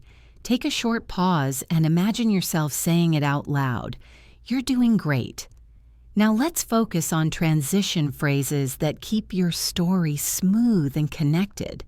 Use expressions like, after that a few minutes later, suddenly, meanwhile in the end, and to my surprise. For example, after that, we decided to grab lunch. A few minutes later, it started raining. Meanwhile, my phone battery died. In the end, it turned into one of my favorite days. To my surprise, everything worked out perfectly. These words help your listener follow your story naturally. They're like signposts on a road that guide your direction. Now, repeat them softly after me. After that, a few minutes later. Meanwhile, in the end. To my surprise, excellent.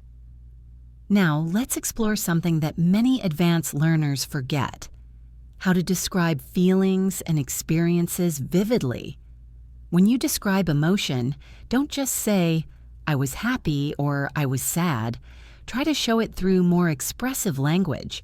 For example, Instead of I was happy, say I was over the moon or I couldn't stop smiling. Instead of I was sad, say I felt down or my heart sank. Instead of I was nervous, say my hands were shaking or I had butterflies in my stomach. Instead of I was surprised, say I was taken aback or it completely caught me off guard.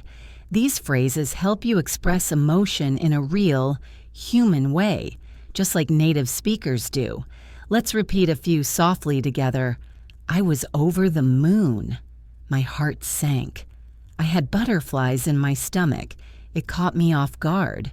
Now let's create a small emotional storytelling practice. When I got my first English compliment, I was over the moon. It felt like all my hard work had finally paid off. I couldn't stop smiling the whole day. Now, try to imagine your own short story using one of those emotional phrases. It could be about your English journey, a goal you achieved, or even something small that made you proud. Every time you add emotion to your speech, your English becomes more memorable, more alive. Now, let's move into phrases for reflection and realization, the ones that help you sound thoughtful and mature. You can say things like, looking back, I've realized that. It taught me that. It made me understand. Since then, or that moment changed me. For example, looking back, I've realized that consistency is everything. That experience taught me that mistakes are part of learning. Since then, I've been more confident when I speak. Repeat them gently with me. Looking back, I've realized that it taught me that. Since then, that moment changed me. These reflective phrases show maturity and growth. They let your listener see your journey, not just your words. Now let's connect that idea to your own English learning story. You can say something like, looking back, I've realized that speaking every day, even for 5 minutes, makes a huge difference. It taught me that practice doesn't have to be perfect. It just has to be consistent. That's beautiful, isn't it? It's not just fluent English, it's fluent thinking in English. Now let's move into phrases for motivation and encouragement, the ones you can use with yourself or others when you feel tired or unmotivated. Repeat softly with me. One step at a time. Every day counts. Progress, not perfection. You've come a long way. Keep going. You're getting there. Believe in your journey. These phrases not only help you stay motivated, they sound natural and deeply human. Let's practice them in small daily examples. You. I feel like my progress is slow. Friend. Don't worry, one step at a time, every day counts. You. I made so many mistakes today. Friend. That's okay, progress, not perfection. You. I'm still not fluent yet. Friend. But you've come a long way. Keep going, you're getting there. Each of these phrases can become part of your self-talk, a soft reminder that growth in English, like in life, is built slowly, kindly, and steadily. Now let's imagine you're the one encouraging someone else, a friend or a fellow learner. You can say things like, "You're improving faster than you think. I can already see the difference. Don't stop now, you're closer than you realize. It's okay to take breaks, but never give up." These words not only help others, but they also strengthen your own mindset. Now let's talk about phrases for confidence and self-assurance. When you want to sound confident without sounding arrogant, use expressions like, "I'm pretty sure," "I'm confident that," "I believe," "From what I know," or "I feel certain that." For example, "I'm pretty sure this is the right way." "I believe we can do it." "I'm confident that practice will pay off." Repeat after me. I'm pretty sure. I'm confident that. I believe. from what I know. I feel certain that. These small phrases build strength in your tone. They show clarity and calmness. Now let's combine confidence and kindness together in one short example. You say, from what I know, everyone learns differently, and that's okay. Or, I believe you'll get better if you keep practicing. That's exactly how fluent English sounds: thoughtful, balanced, and authentic. Now let's do one of my favorite fluency practices, shadowing reflection. I'll say a few sentences slowly, and you can repeat them after me, copying the tone and rhythm as naturally as you can. I've come a long way. I'm proud of how much I've improved. Every mistake helps me grow. I can communicate my thoughts clearly. Fluency is not about perfection. It's about connection. Beautiful. Take a deep breath and repeat those again softly to yourself. Feel how your confidence rises with every phrase. This is what fluency really means: being able to speak from the heart with calm, with truth, and with rhythm. And remember, you're not learning just words. You're learning how to express life through English. You are doing so well, and there's still more to discover. Let's keep going, because the more you speak, the more natural you become, and the more English starts to feel like your language. Now that you're learning to express yourself confidently, let's explore how to sound smooth and natural when you connect ideas in longer conversations. Because fluency isn't only about what you say, it's about how easily your words flow from one thought to the next. One of the best ways to build this flow is by using linking expressions for explanation and reason. These help you explain why or how something happens in a natural way.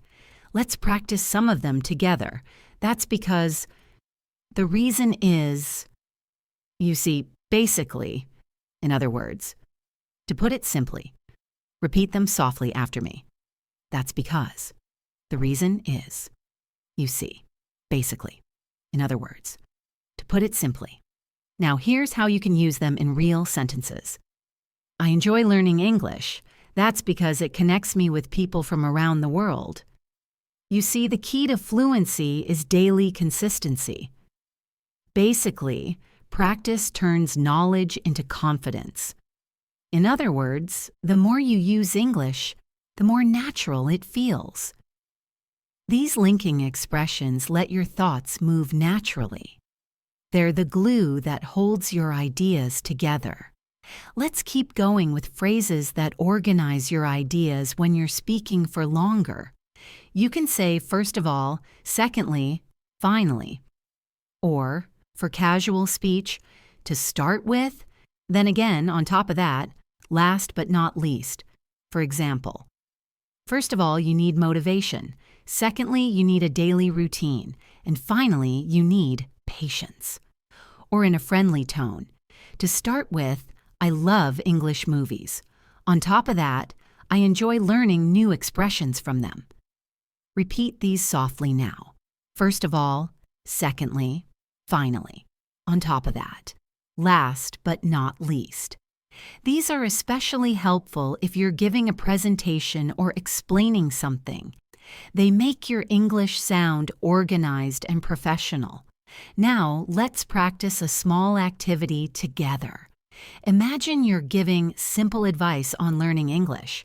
Say, first of all, listen more than you speak. Secondly, repeat what you hear. And finally, don't be afraid to make mistakes. Excellent.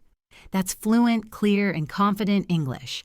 Now let's learn phrases for expressing preference and comparison, because fluent speakers often describe what they like or choose in subtle ways. Instead of only saying, I like a more than B, you can use, I'd rather, I prefer, I tend to, I usually go for, I'm more into, or I don't really go for. For example, I'd rather stay in than go out on weekends. I tend to wake up early. It helps me focus. I'm more into quiet cafes than crowded ones. I don't really go for spicy food. Repeat them softly with me. I'd rather. I prefer. I tend to. I usually go for. I'm more into. I don't really go for. You can use these to sound natural when you're describing habits, tastes, or lifestyle choices. Now, let's talk about phrases that show possibility and likelihood. They help you sound realistic and balanced when you speak. You can use it might, it could, there's a chance, it's likely that, or I wouldn't be surprised if. For example, it might rain later, so take an umbrella. It could be a good idea to practice in the morning. There's a chance we'll meet again soon. It's likely that you'll improve quickly if you stay consistent. I wouldn't be surprised if you become fluent this year. Repeat them softly with me now. It might, it could, there's a chance. It's likely that. I wouldn't be surprised if. These phrases make your tone sound thoughtful, not too strong, not too weak, just natural. Now let's practice conversation repair phrases. Useful when you don't understand something or when you need time to think. Try, sorry, what was that again? Could you repeat that? Let me think for a moment. What I mean is, how should I put it? I'm trying to say that. Repeat gently with me. Sorry, what was that again? Let me think for a moment. What I mean is, how should I put it? These expressions buy you time and keep conversations smooth, even when you hesitate. That's exactly what fluent speakers do too. Now, let's add phrases for balancing opinions. Those little bridges that show understanding while you express your view. For example, I see your point, but that's true, although you're right to some extent. At the same time, on the one hand, on the other hand, let's repeat them softly together. I see your point, but that's true, although you're right to some extent. At the same time, on the one hand, on the other hand. Now imagine this scene. Someone says, "Learning English grammar is boring." You respond, "You're right to some extent, but it's useful for building a foundation." Someone says, "I don't think pronunciation matters much." You say, "I see your point, but pronunciation helps others understand you clearly." These soft connectors help you sound balanced and intelligent, calm disagreement instead of conflict. Now, let's look at phrases for making suggestions politely, especially in group settings. Use, "Why don't we," "What if we," "Maybe we could," "How about," or "It might be better to." For example, "Why don't we try practicing together this weekend?" "What if we focused on speaking today?" "Maybe we could take turns reading aloud." "How about watching a short English video?" "It might be better to start with the basics first." Repeat them softly with me. Why don't we? What if we? Maybe we could. How about? It might be better to. These phrases are polite, friendly, and cooperative, perfect for daily and professional situations alike. Now let's go into phrases for expressing certainty and doubt. Both are important for balanced speaking. When you're sure, you can say, "Definitely, for sure," "Absolutely," "No doubt about it," "I'm positive." When you're unsure, you can say, "I'm not completely sure, it's hard to say, I might be wrong, but I'm not certain." Repeat with me softly. Definitely, for sure, absolutely, no doubt about it, I'm positive. Now the softer ones. I'm not completely sure. It's hard to say, I might be wrong, but I'm not certain. These subtle shifts in tone show maturity. They make your English sound flexible, not black and white. Now, let's talk about phrases that show enthusiasm or encouragement, because positive energy makes your English feel alive. Use, "That's awesome," That's brilliant. Good job. Keep it up. You nailed it. I'm so proud of you. Repeat them cheerfully with me. That's awesome. That's brilliant. Good job. Keep it up. You nailed it. I'm so proud of you. Use them not just with others. Say them to yourself too. Every time you finish a practice session, tell yourself, good job, or I nailed that today. That small positive self-talk will keep your motivation strong and your brain confident. Now let's imagine a full conversation where all these skills come together. You're chatting with a friend about learning English. To put it simply, consistency matters more than perfection. Friend: yeah, I guess so. Basically, you just need to make it part of your day. Friend: that's true, but sometimes I don't have time. I see your point, although even 5 minutes helps.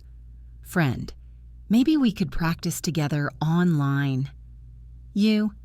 That's awesome. Let's do that. See how natural that sounds?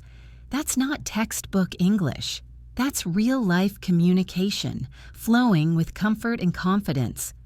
Before we move further, take a slow breath and reflect for a moment.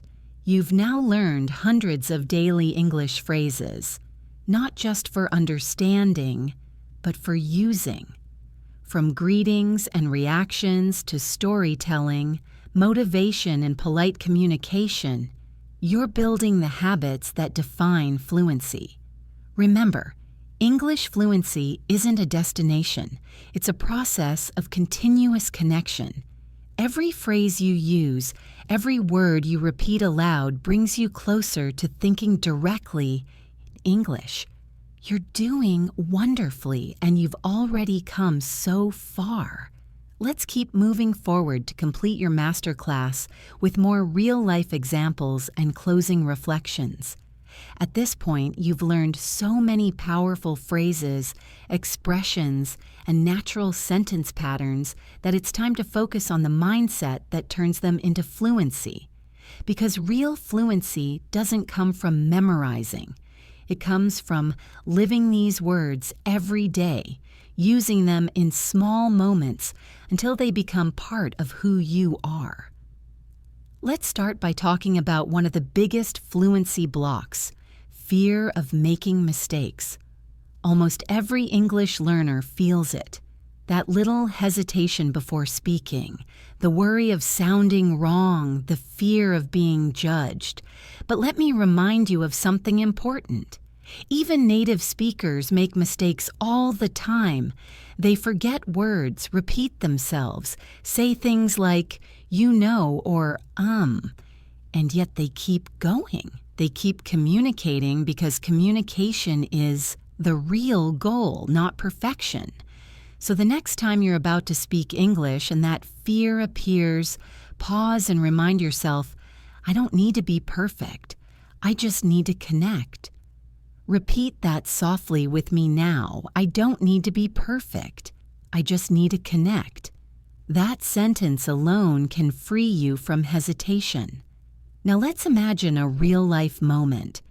You're talking to someone and suddenly you forget a word.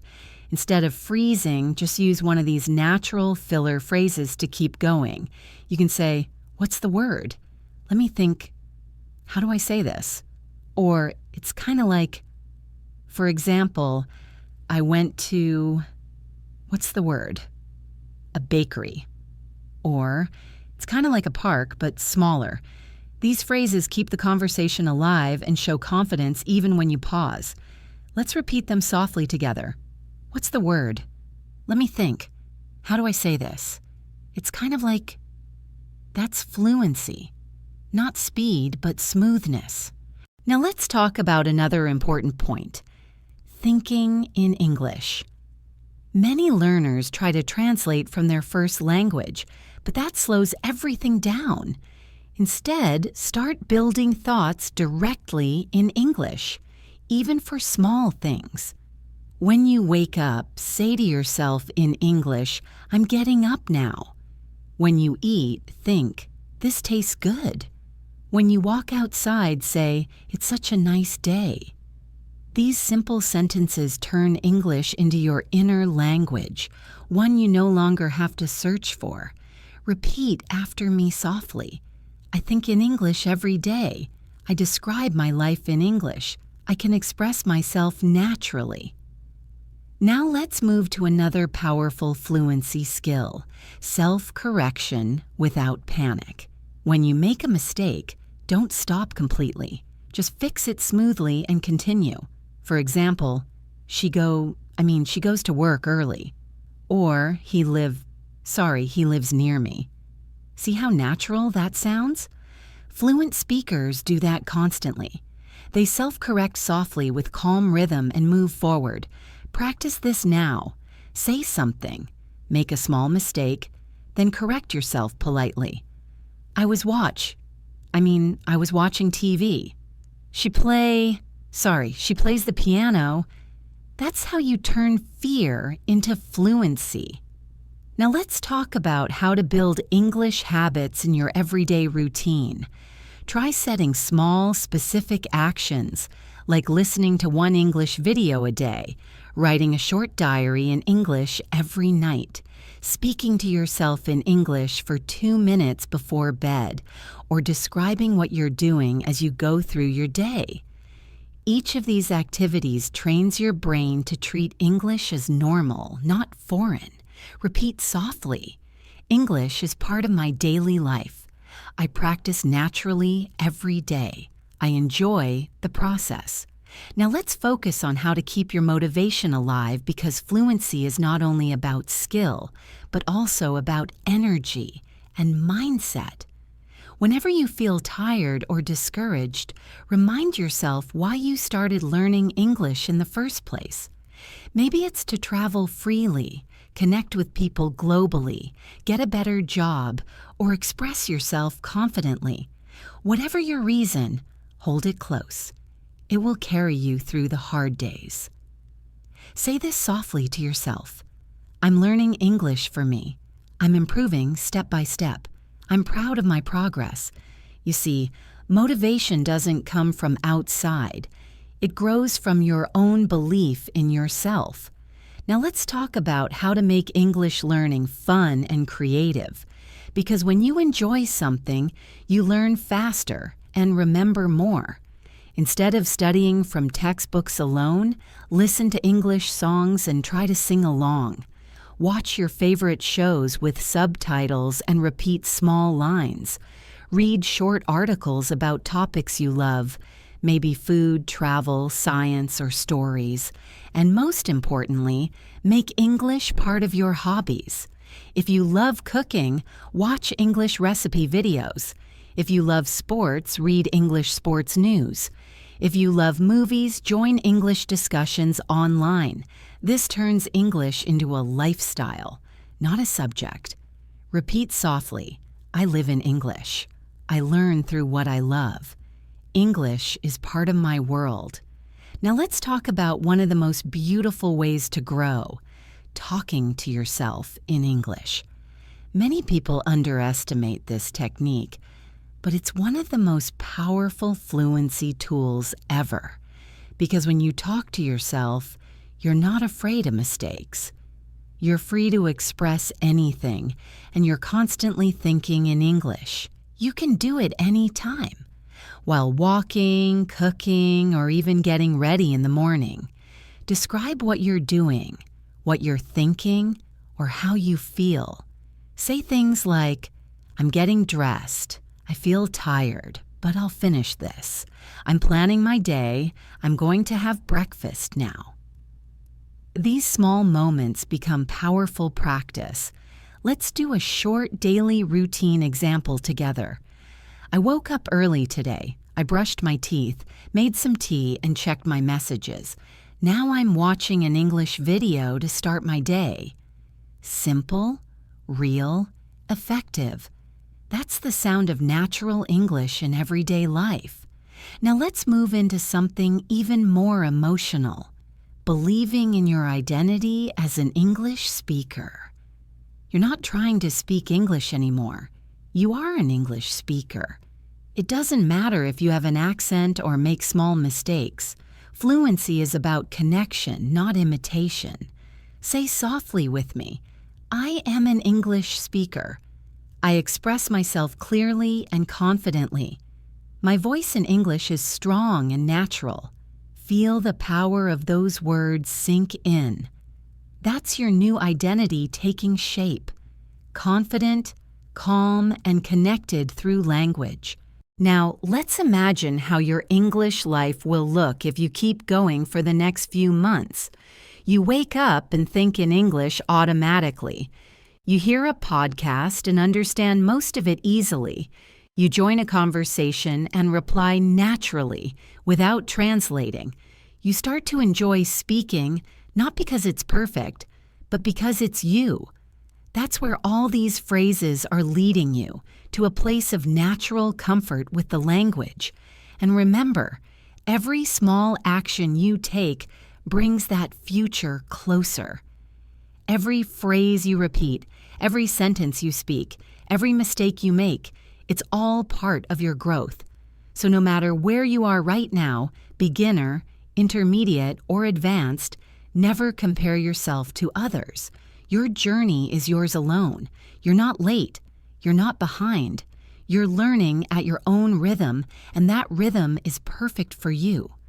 Repeat softly, I'm exactly where I need to be. I'm improving every day. Fluency is already within me.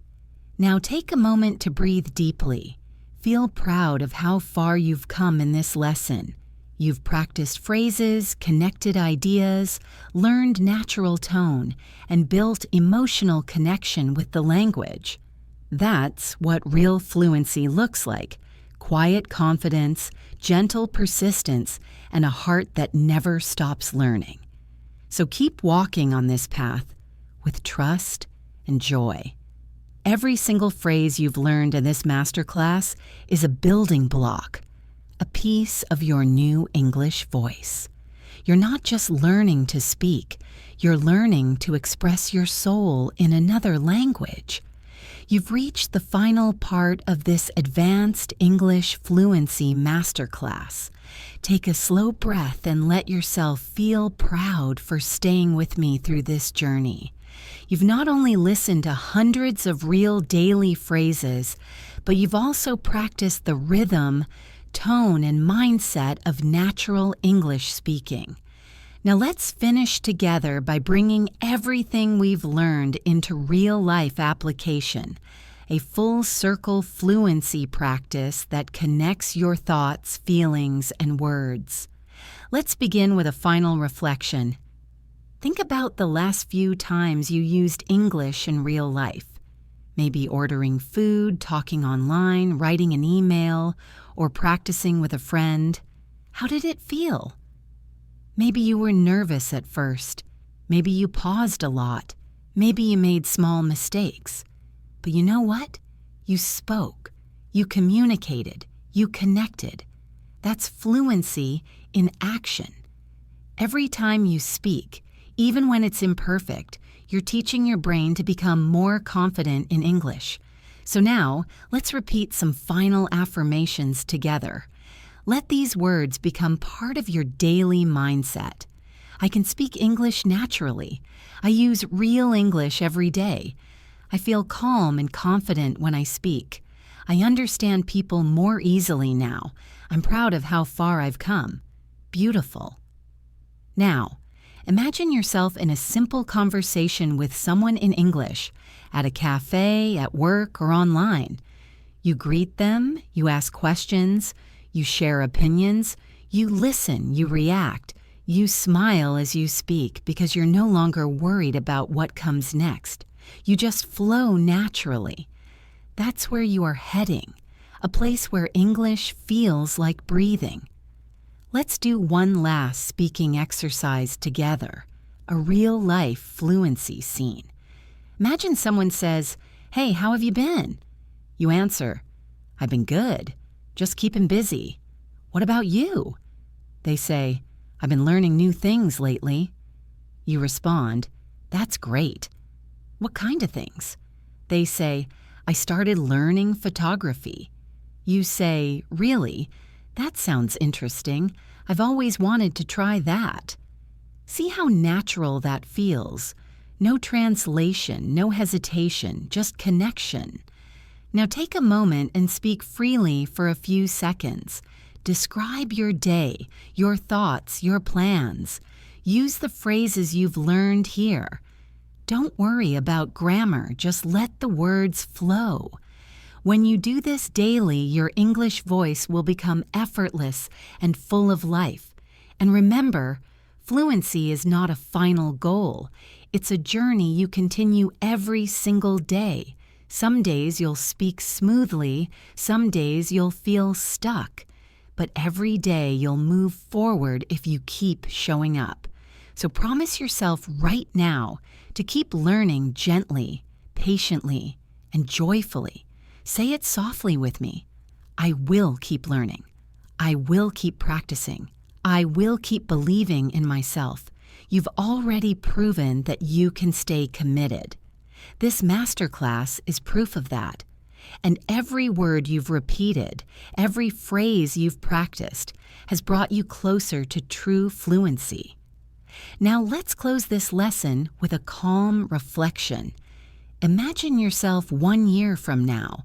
You walk into a room, someone speaks to you in English, and you answer confidently, without hesitation, with a smile. Your thoughts and words move together effortlessly. That's your future. Fluent, clear, and confident. And it all starts with what you're doing right now. Repeat softly with me. My English is improving every day. I speak clearly and confidently. Fluency is becoming natural to me. Remember, the goal isn't to know every word. It's to be able to express yourself with warmth and honesty, and you already can. Let me remind you once more. Small steps lead to big change. One phrase at a time, one practice at a time, one conversation at a time. Don't rush it. Enjoy the rhythm of learning. Enjoy the feeling of progress. Enjoy the quiet confidence that grows inside you with every sentence you speak. And whenever you doubt yourself, come back to this masterclass. Listen again. Repeat the phrases out loud. Feel how much you've grown. Because the truth is, you already sound better than you think. You've learned how to greet people naturally, express feelings and opinions, agree and disagree politely, tell stories with rhythm, and connect emotionally through English. You've built the habits, the tone, and the mindset that define true fluency. So keep this energy with you as you continue learning. And whenever you speak English next, whether to a friend, a teacher, or even to yourself, speak with confidence, warmth, and joy. You deserve to sound fluent. You deserve to express yourself freely. You deserve to feel proud of your English journey, and I'm proud of you for making it this far.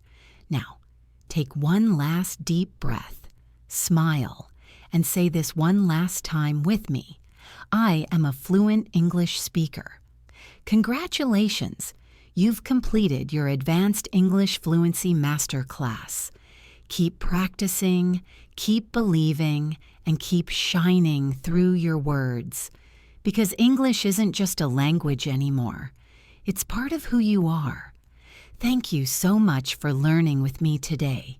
Stay confident, stay curious, and keep speaking from your heart. Until next time, this is Jessica, wishing you happiness, peace, and endless fluency. See you soon.